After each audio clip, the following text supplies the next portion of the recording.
Welcome to Evidence Based, a new Harbinger psychology podcast. I'm your host, Cassie Stossel. On today's episode, we're talking about emotional intelligence with Dr. Stephanie Catella, co-author of the Emotional Intelligence Skills Workbook. Stephanie is a clinical psychologist with expertise in transdiagnostic cognitive behavioral therapy for trauma, anxiety, and building emotional resilience. After completing fellowships at the San Francisco VA and the University of California, San Francisco, she co-directed the Berkeley Cognitive Behavioral Therapy Clinic with Matthew McKay. In addition to her private practice, she authored an FDA-cleared prescription digital therapeutic for fibromyalgia and serves as an advisor to HealthTech companies. Hi, Steph. Thanks so much for joining me today. It's truly my pleasure. Thanks so much for having me. I'm looking forward to talking about emotional intelligence. I learned about it back in college when I was majoring in PR, actually. So this is kind of fun to revisit this. So I thought we could start off with what is emotional intelligence and how will it help someone?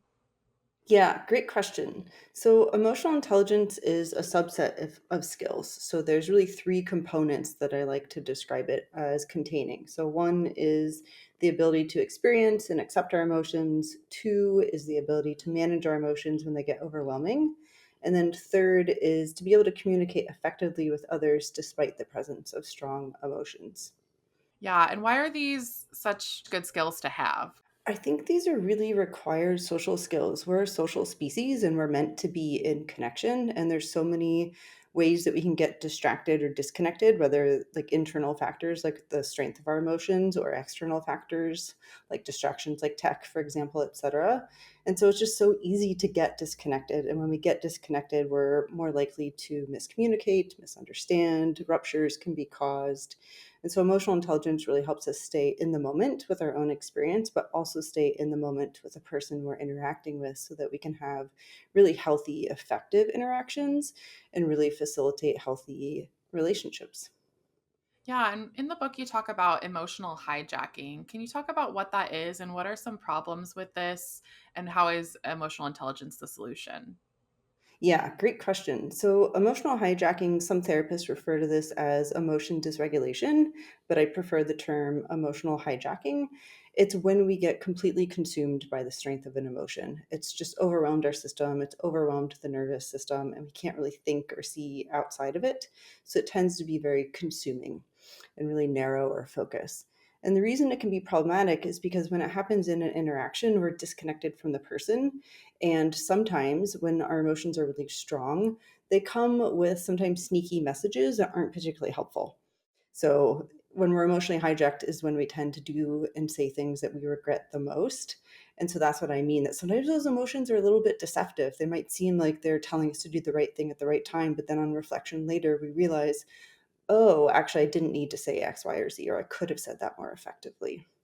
And so emotional hijacking can be really quite problematic in our relationships.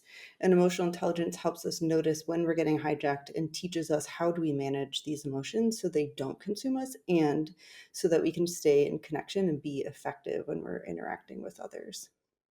Yeah, emotional hijacking can be super powerful in a negative way. I mean, I really related to that term. I hadn't really experienced it at a level that I did recently, but I'm in remission from cancer and I was waiting on a 6-month scan.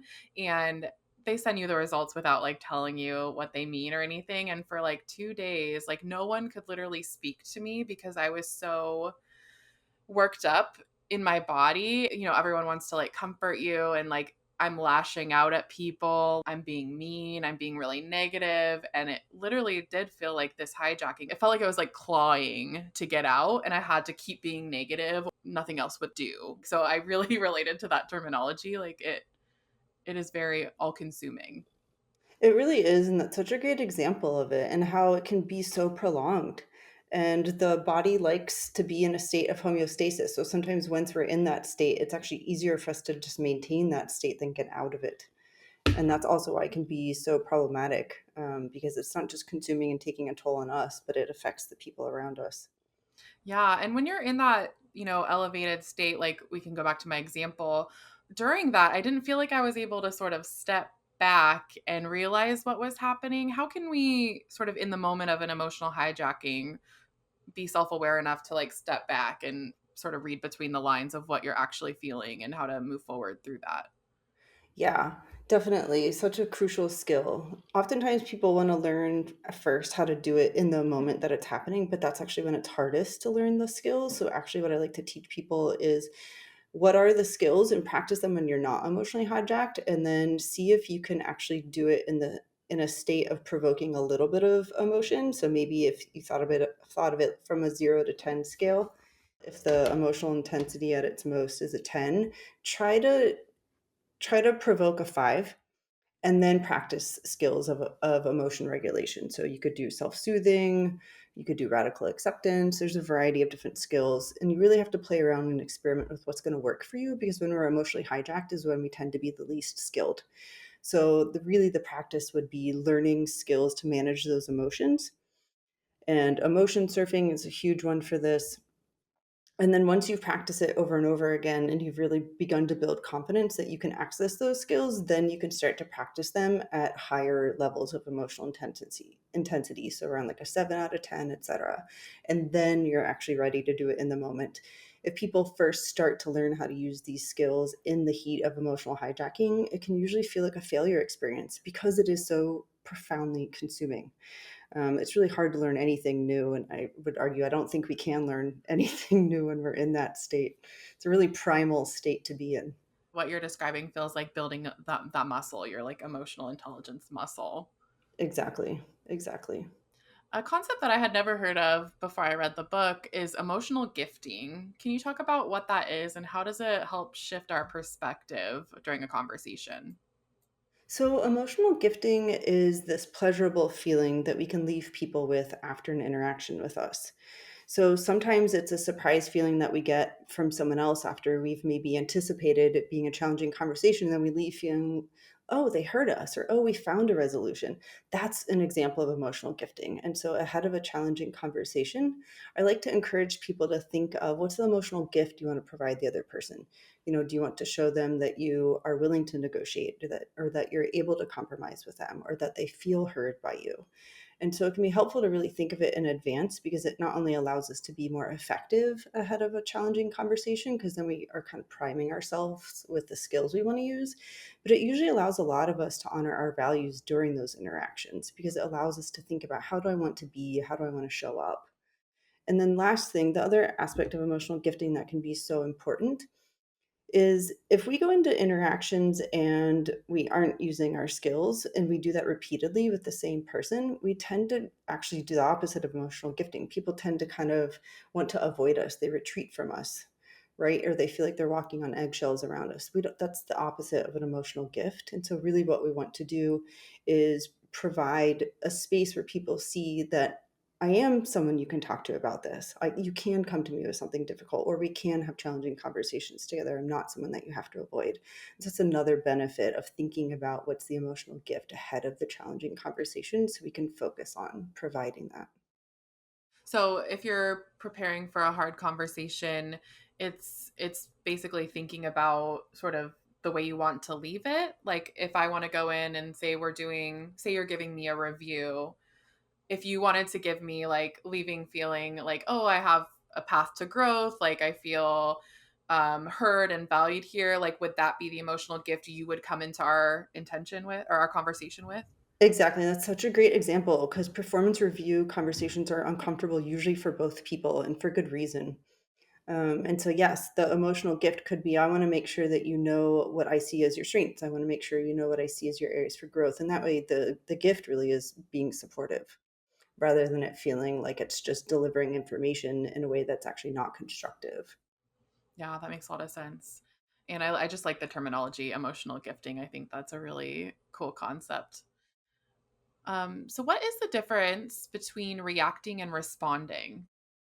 So, reacting is something that we all do, just like responding, but I'll try to differentiate the two pretty quickly and then give an example. So, reacting is when we're experiencing a stressor and then we take action very quickly. So, it's reactive. So, it tends to be automatic. Sometimes this is automatic pilot, right? It's just so habitual for us to take action in that particular way. And it tends to be impulsive. So, in relationships, this can be really quite problematic for usually pretty obvious reasons, right? If we're constantly reactive, again, that's going to have sometimes an allergic effect on the other person. But being reactive is not all bad. It can be adaptive when, for example, your safety is at stake. So if you were crossing the road and a car ran a red light, you would want to actually be reactive so that you can mobilize your body to take quick action. But again, in relationships and in interactions, being reactive tends to lead us to saying and doing things that we regret. Whereas responding is experiencing that stressor and then pausing. And in that pause, we give ourselves the ability to think about what's the array of options in terms of the action I can take in response to this stressor. So it tends to be thoughtful, considered. It allows us to also evaluate what are my values in this context? What would it look like to honor them? And so it's a slower way of taking action, but it's more effective. So it tends to actually facilitate connection in relationships, reduce the likelihood of ruptures, whereas reacting is usually the opposite. It tends to create more and more problems in relationships when we react. So, what does that look like sort of in the moment? Responding sometimes is buying yourself time, right? But it's also one of those things where you can rehearse it ahead of a conversation, where you can think about, okay, if I'm presented with this, what are different possibilities in terms of how I can respond? And again, if you practice it when you don't actually need to do it in the moment, it's a lot easier. And responding becomes a positive habitual skill when you've developed the foundational skills related to it, like emotion surfing, acceptance, etc. But in the moment, what it can look like is it might be, well, let me think this through for a moment, or let me get back to you if you're not quite sure. Sometimes, again, when people have practiced this skill over and over and over again, it's a lot easier to find that response, sometimes actually fairly quickly. But if you're not sure, always buy yourself time. I don't think that's usually problematic. Or sometimes it's, I want to give this some time. Let me come back to you in a week, or let me get back to you tomorrow. Yeah. Yeah, and I like that because it seems like it can help prevent sort of that later ruminating on how you would have responded differently or said something else, that I feel like is common, especially during either a more tense conversation or an argument, even. So I appreciate the difference in the two. Exactly. And when we're reacting, we're often not able to hear the other person. But if we're responding, we're really taking it in, which is why we can then recognize, oh, let me consider this. Let me think about this. And sometimes responding is also just acknowledging, hey, I'm not really sure how I want to navigate this. And you're just owning that. Yeah. So, a big piece of this work with emotional intelligence obviously involves understanding your emotions and the purpose they're serving. Why is this important for us? Yeah, great question. So, our emotions are messengers. They're signals telling us something. And sometimes the message is really clear and helpful, and sometimes it's muddied, sometimes it's really unhelpful. But if we don't have the ability to fully experience our emotions, sit with them, be with them, then we can't always glean the wisdom from them. So, for example, sometimes we might have a strong emotion, and if we can sit with it, we might notice, oh, this is an overreaction because I'm sleep deprived. Whereas if we don't sit with that, we might miss that. Other times it's, oh, I've felt the same feeling repeatedly in the same relationship. Like, let's say that you're feeling misunderstood in the same relationship. As you sit with it, you glean wisdom from it because that emotion keeps showing up because it's trying to tell you something. It's trying to tell you there's something for you to assert, there's something for you to ask, right? And so then you can identify how do I express that to the other person so I can begin to feel understood? How do I give that feedback? And so our emotions are really quite important. I think oftentimes we're encouraged to avoid them, to not express them, to act like we don't have them. And really, we suffer because then our needs aren't getting met. But then our relationships suffer because people can't anticipate our needs. They can't anticipate how we're going to feel accurately. And they shouldn't really have to read us all the time to figure out what our needs are. That's really our responsibility. And so, again, by sitting with our emotions, it allows us to learn from them and not be afraid of what we're feeling. Yeah, I this has come up in all my podcast episodes this season, but I just saw Inside Out too. Have you seen it? I have not. I think I might be the only therapist that has not seen it. I was just, I it gave me a new appreciation for my emotions and like especially anxiety and just like, thanking it for trying to do its best, but also thinking about sort of that underlying purpose that they're serving. So I think it does just a really good job of that. So I loved that. Oh, that's great. Yeah, I definitely need to check that out. And on the topic of emotions, in the book, you guys write about there being four parts to an emotion. Can you talk about what are those four parts? Sure. So, with each emotion, there's the emotion itself. There are the thoughts that accompany that emotion, the physical sensations, and then the urges. And sometimes there are patterns within certain emotions where certain thoughts tend to come up more with that emotion than others, et cetera. And so, as you gain more experience in sitting with your emotions, you can recognize those patterns. And then it's a lot easier to notice when emotions are dictating you and pulling sway rather than you being in control, you being the one calling the shots.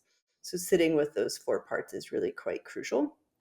And that fourth part, the urges, urges can be urges to act, but they can also be urges to avoid. And again, the more we sit with those, the more we notice, how am I trying to avoid this feeling? And it allows us to glean wisdom from what's the message of the feeling as we can sit with and just be with all of those four parts. Yeah. And you're talking about how a lot of the times we are taught to sort of avoid these emotions or to not have them. So the idea of sitting with them can feel pretty uncomfortable. Do you have any advice for someone who's sort of new to this and that seems like a really daunting task to just be with their emotions and examine them? That's such a great question. And I think that's a really common experience.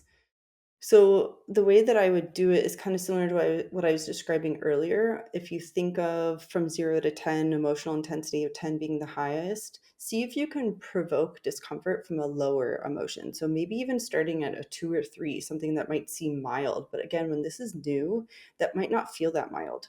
And sometimes we also underestimate the power of our feelings. And so sometimes we might think it's a 2 and then it gets to a 5.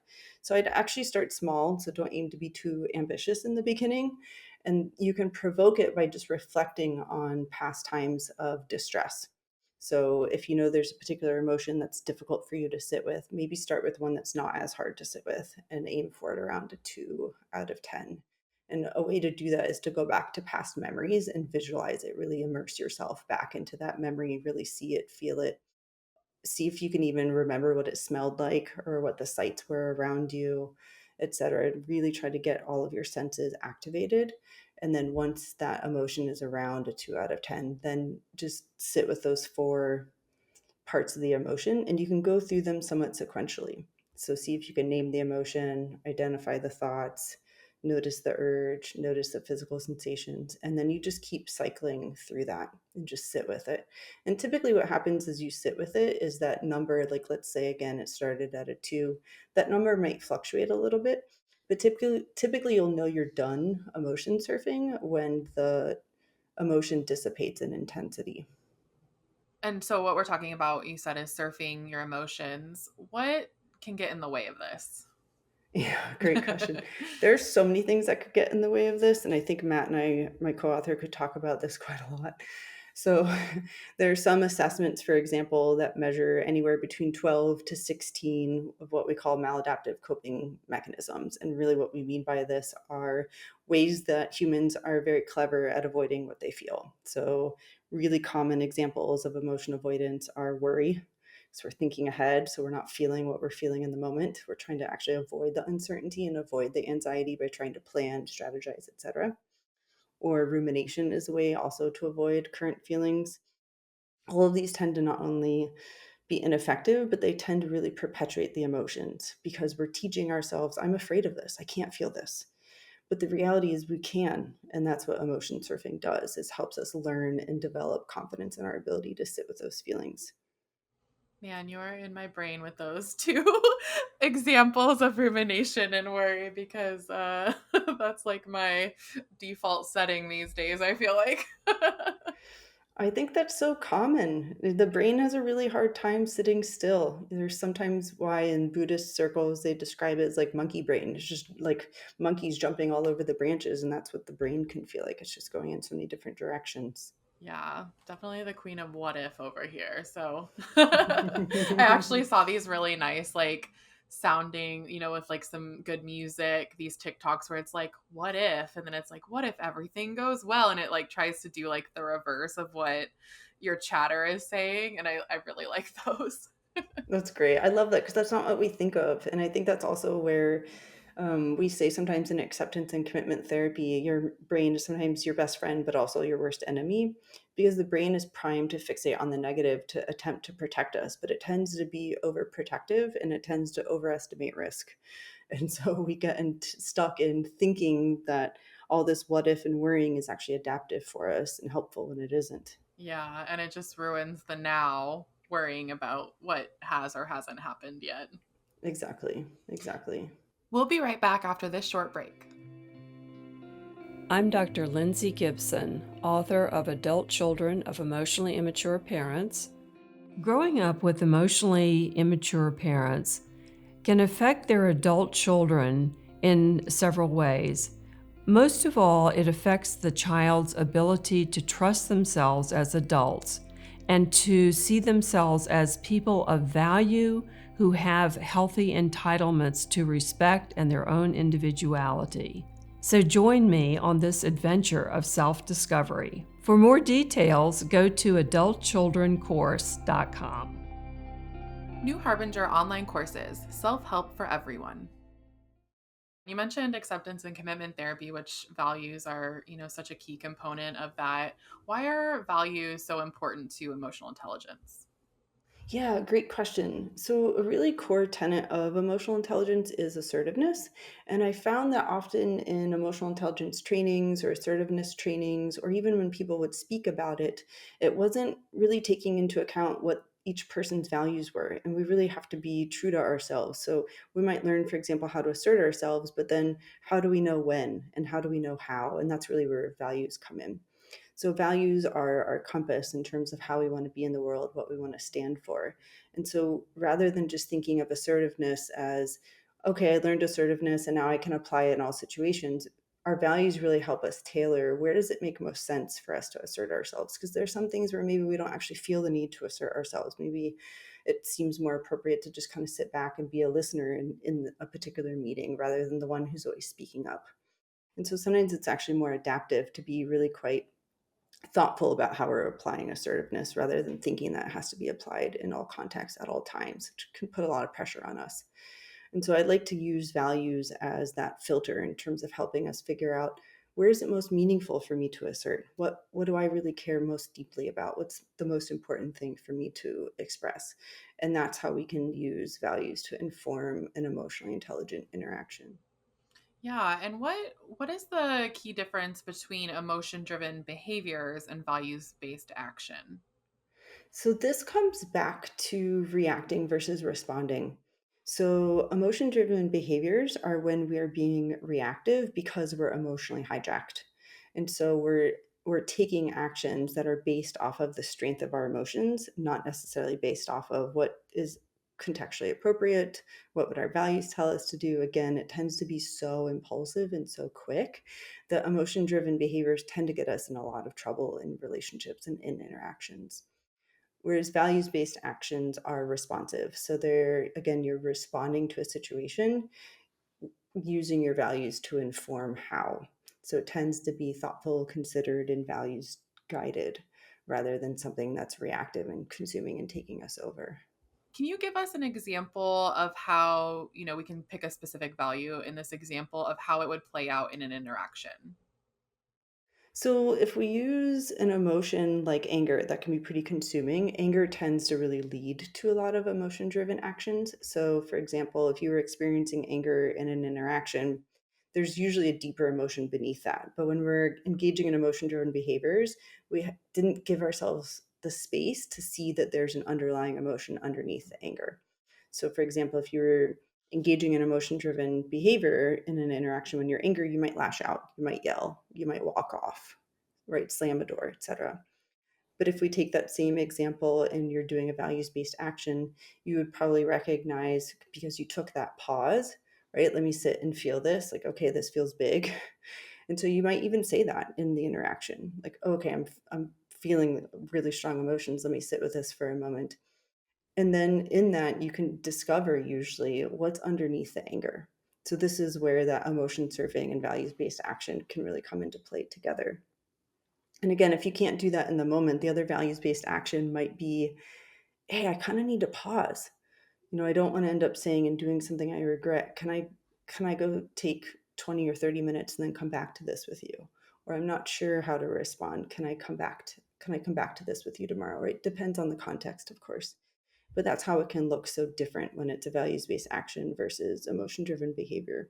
We've talked about it a bunch where you take the pause. And I really like that permission to take the pause because I feel like, so much of our society is like instantaneous. Like it really fosters that need for rapid communication. I mean, even texting, like you're readily available at any time. So I love that what you're offering is honestly, that feels like being assertive is taking that moment for yourself to actually think and sit with the feelings. So I really appreciate that.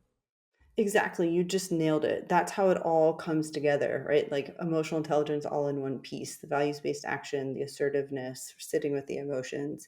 And assertiveness allows us to say that, like, oh, this feels really big, or I need some time. Let me come back to you. I'm just curious, like how did you get drawn into this work? Like what brought you to emotional intelligence? Yeah.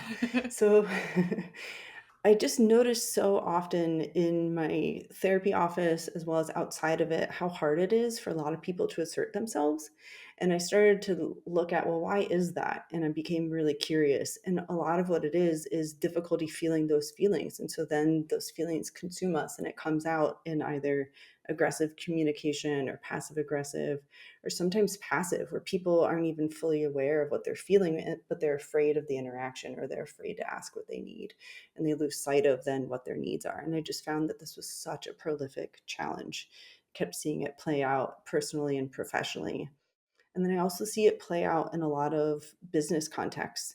Again, I don't think there's necessarily an expectation that particularly managers and leaders use skills like assertiveness, but the most effective leaders do. And so it just seemed like there's a dearth of really effective training on this. Yeah, I really appreciate it because I feel like my default, like I'm not a big combative person or anything. So mine is like more of like a paralysis. Like I don't know how to like move forward from a moment. Like it'll just sort of halt everything. So I definitely have gotten a lot from your book because I feel like these are skills that are just so important and so applicable in literally everyday life.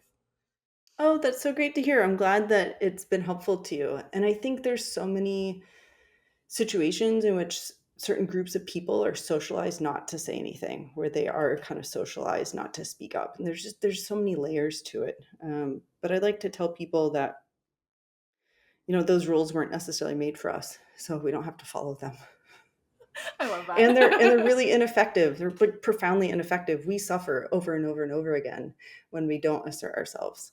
And I can just really appreciate how challenging it is. Even people who identify with assertiveness as their predominant way of communicating, they slip up. We all slip up, right? Sometimes we get into passive aggressive and we're like, oof, sorry, right? But that's also the benefit of assertiveness, is that we can go back and be like, oh, hey, I'm really sorry. I recognized I did X, Y, or Z, and we can own it, because that's such a big part of assertiveness, is just owning how we feel, owning our actions, and being able to acknowledge that out loud to others. Just such a healing way of being able to communicate, and also recognizing that we're all going to make mistakes, but there's an easy way to resolve them when we have assertive skills. I know one thing that we've done just as a company at New Harbingers, we regularly do those sort of disc assessments where you learn your communication style and like the others around you. What is sort of a healthy communication style and how does that look? Yeah, great question. So there's four different predominant types of communication, and we usually use one or two the most. So there's passive, passive aggressive, aggressive, and then assertive. The goal really for all human beings is to use assertive as much as possible. Ideally, that would be the predominant method. And the reason for that is because when we're assertive, we're able to really clearly state what our needs are, our preferences, our beliefs. We're able to self advocate. And here's the part that I think is often forgotten when people are learning assertiveness or when it's being defined. But assertiveness also means that we are always respecting the other person. So it's never just, I'm going to advocate for what I want and I'm going to get what I want. Sometimes, yes, right? We might be making a reasonable ask and the other person can reasonably meet it, but sometimes no. And so assertiveness also means being able to engage respectfully in a back and forth, being able to negotiate or compromise, rather than just thinking, I'm going to go in and say, I need X, Y, or Z. And I think, again, that's such a common myth in our culture, that assertiveness is this simple statement of here's what I want. No, sometimes it's really challenging. Sometimes it's being able to sit with the other person and hear them out and let them know that we hear them out, while also acknowledging if we don't agree, and being able to say, let's agree to disagree, and maybe we can come back to this, or maybe we just accept it as it is. Because when you're being assertive, you're also not trying to control or manipulate the other person to agree with you. You're truly respecting their stance and respecting that it's different. Yeah, that's such a piece that's just missing. Like, I feel like from conversations about assertiveness, because I think also assertiveness kind of gets a bad rap, I think. So I like this piece of mutual respect, because that is such an important part.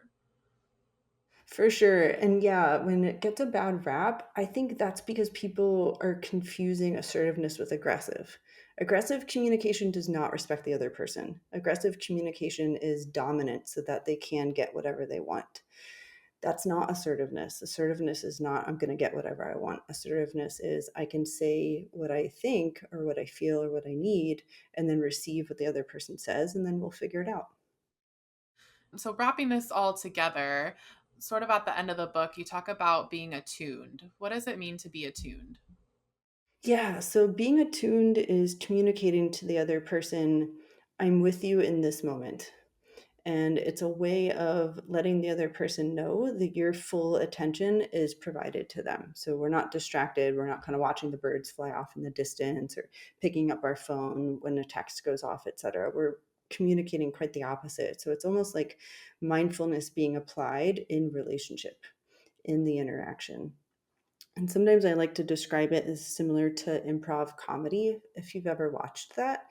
If during improv we get caught up in worrying that our last joke wasn't funny, or uh, or we're ruminating on that, we're pulled out of the present moment, and then we're going to miss the cues of what's in front of us, and then the next joke that we deliver might not land, it might fall flat, and then lead to more rumination or more worry about how we're doing. And so attunement it's really simple, but it requires a lot of practice, because it's this mindful presence of communicating, I'm with you. I'm right here in the interaction with you. You've got my full attention. So say you've worked on your emotional intelligence skills and you're bringing that sort of to all your interactions in relationship. How effective is it if the other person isn't? You obviously can only control sort of your side of the interaction. So what? Yeah, such a great question. And I find that this happens quite a lot, especially when clients have learned these skills and then they start to notice how many people in their life don't have them, and they get frustrated and they're like, ah. And it makes sense, right? Because then we start to see the mirror, we can see our former selves, and then we want people to improve. So I think this is such a great question. Essentially, what I encourage people to do then is, another key aspect of emotional intelligence are skills like reflective listening. And so you can just reflect back and just make sure that you are catching what the other person says. So you're trying to facilitate understanding, even if how they're communicating is unclear, whether it's because it's aggressive or passive aggressive. You can use skills like reflective listening to try to decipher what's the message behind it. So if somebody's being aggressive and you're not quite sure what they're communicating, you can just take your best guess at it.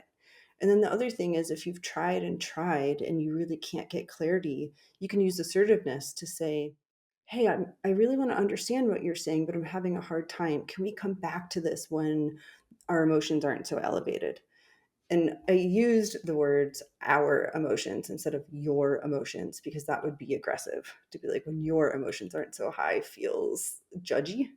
And so that's sometimes another way in which we can be assertive, is to show and communicate collaboration through really specific words like that, like owning it together, even if it's not truly just on you, or even if that's not your experience. It's just owning it together so that it facilitates togetherness and allows the other person to keep their ears open, rather than, if you said your emotions, people tend to get defensive and shut down. You totally just did the reflective listening for me trying to ask that question. Like, that was a great example of you listening and reflecting what I was trying to say and then sending it back to me. So that was like role playing right there. Oh, that's great. Yeah, I love a good role play. Yes, yes. And as we wrap up, I want to talk about empathy. And in the book, you guys call it a necessary social skill. Can you say more about that?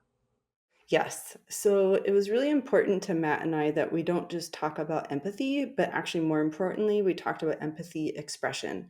And that sounds a little bit nitpicky sometimes, but the reason for that is sometimes people feel empathy, but they don't express it to the other person.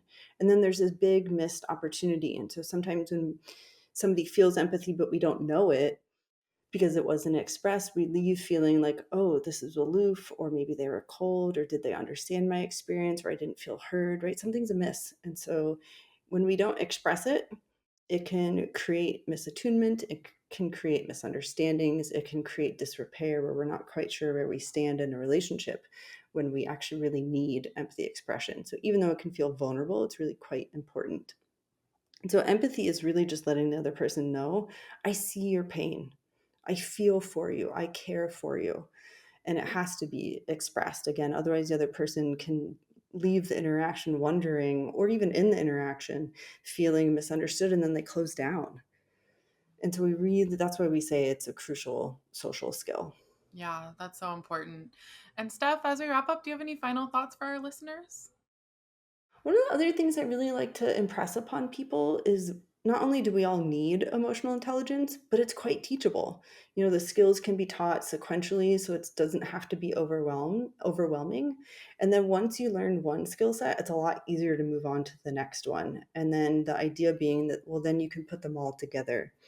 And so our hope with the book is that we gave people just like one chapter by chapter by chapter skill, and then they can build on that as they keep going. Yeah, I really appreciate that, making it very tangible and achievable. So I appreciate that. And this conversation, thank you so much, Steph. I think a lot of people are going to get a lot from this book and from this talk with you. Thanks so much for having me on and having such a fun dialogue about this. I could nerd out about it for a long time, so I'm impressed that we were able to do this in a podcast episode length.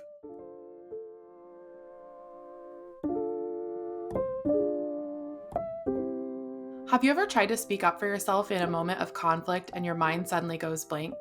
Has an insensitive comment from a loved one, friend, or coworker ever made you lose your temper, putting a strain on an important relationship? If so, you aren't alone. It's natural to feel overwhelmed by uncomfortable emotions in conversations that matter most to us. Yet, if we allow these feelings to overpower us, they can stand in the way of what we want or need, and our relationships with other people can suffer. In the Emotional Intelligence Skills Workbook, psychologists Matthew McKay and Stephanie Catella draw from emotional efficacy therapy and acceptance and commitment therapy to offer a wealth of practical skills you can use to navigate difficult conversations effectively while maintaining your relationships. You'll learn what emotional intelligence is and why strengthening it can help you overcome conflict with others. You'll also discover strategies and tools to help you be more aware of your emotions without letting them dictate your interactions. You'll also find skills to help you manage overwhelming emotions, lead with your values, be an empathetic listener, assert your needs. Living a meaningful life requires the willingness to have tough conversations. With this workbook as your guide, you'll build the skill set needed to boost your EI and improve your relationships. Visit our website at www.newharbinger.com and use coupon code podcast25 to receive 25% off your entire order. New Harbinger Publications is an independent, employee-owned publisher of books on psychology, health, spirituality, and personal growth. For over 50 years, our evidence-based self-help books and pioneering workbooks have helped readers make positive changes to improve mental health and well-being. Founded by psychologists Matthew McKay and Patrick Fanning, New Harbinger is proud to be an employee-owned company. Our books reflect our core values of integrity, sustainability, compassion, and trust. Written by leaders in the field and recommended by therapists worldwide, New Harbinger books are practical, accessible, and provide real tools for real change. Join the New Harbinger Clinicians Club, a free membership club exclusively for mental health professionals. Sign up today and you'll receive a special welcome gift, 35% off all professional books, free client resources, free ebooks throughout the year, access to private sales, a subscription to our Quick Tips for Therapists email program, and more. Visit newharbinger.com/clinicians-club for more information.